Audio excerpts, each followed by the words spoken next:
Namaste and welcome back to Waking Up with Mindful Serenity. We're going to continue answering questions from the jar. I'm going to try to answer a question within a 3-minute time frame. And I am pulling out a question now. What have I got on it? Okay, I'm going to take a deep breath and exhale. I am going to set my timer, I think. Here we go. And the question I received is, what do you mean by making guilty? Making guilty. Making guilty is a term I first heard of when I was going through A Course in Miracles. And I've done A Course in Miracles, which is a great big text, about 3 times, not fully understanding or grasping it, maybe till the 3rd time. And making guilty is something that's often used as a form of attack in special relationships or in any of the relationships we have with other human beings. We tend to make guilty.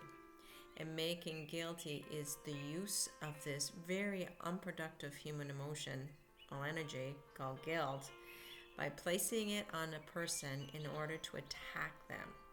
When we attack, the reason why we attack is to protect the fragile self, the fragile ego, the fragile little me. So if I think somebody is doing something that does not meet my expectations, because again, we look at relationships to fulfill us, right? We look at the other person with a sense of expectation that they be what we need to fill us. And if they're not, we say they're bad or wrong, not the right person, whatever. And if they can, they become special to us.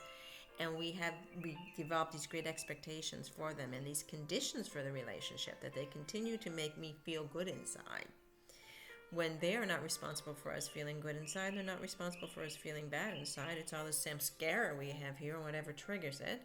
So no matter how special the person is in our life, they're often going to trigger our samskara layers, right? And when they do that and they allow for this emotional energy to come up, and we got this coming up and whatever they said or did here, and we're reacting to both, it's an emotional experience that we don't deem as pleasant. And we think, therefore, that the person who said what they said, or maybe they came home late for supper, or they forgot our anniversary, or they did this or did that, that what they did was an attack against us because it hurt us so bad. They did not meet our expectations. They could not be that person we assume they should be. So we have this great sense of disappointment in them. We have disappointment in the relationship. We have a lack of trusting in the relationship. The relationship may be considered broken. And we feel this attack on us, and we feel this ego, which was needing this other person to fulfill us, because the ego doesn't recognize who we are in the internal layers and all the things that we are.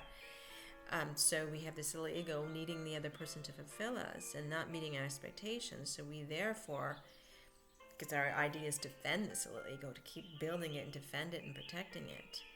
And when it can't, the person doesn't do that, we attack them. How do we attack them? We make them feel guilty. We need them to feel guilty for what they did. They need to apologize. And not only do they need to apologize, they need to be very remorseful when they apologize. They need to be very, very sorry. They need to feel that guilt. We're looking for them to feel that guilt. And that guilt is a form of punishment. Punishment for not meeting our expectations. It's ego that does the punishing of the other ego, because no ego is ever going to meet the needs of another ego. The ego is never satisfied long enough.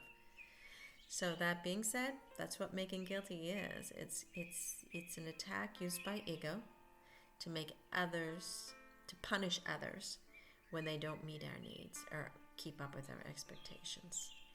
And it's all about judgment, judging what they should be doing, what they shouldn't be doing. And it's all a mental schemata we created, and it's nothing to do with reality, because people are just going to be who they are. And when we get to a certain point of our developments, we can let people be who they are without setting these conditions and expectations for them, and therefore without this need to defend and attack. So making guilty is a form of attack from an ego to another human being who doesn't meet the ego's needs. That being said, that's all I have to say about that. Thank you so much for joining me. Namaste.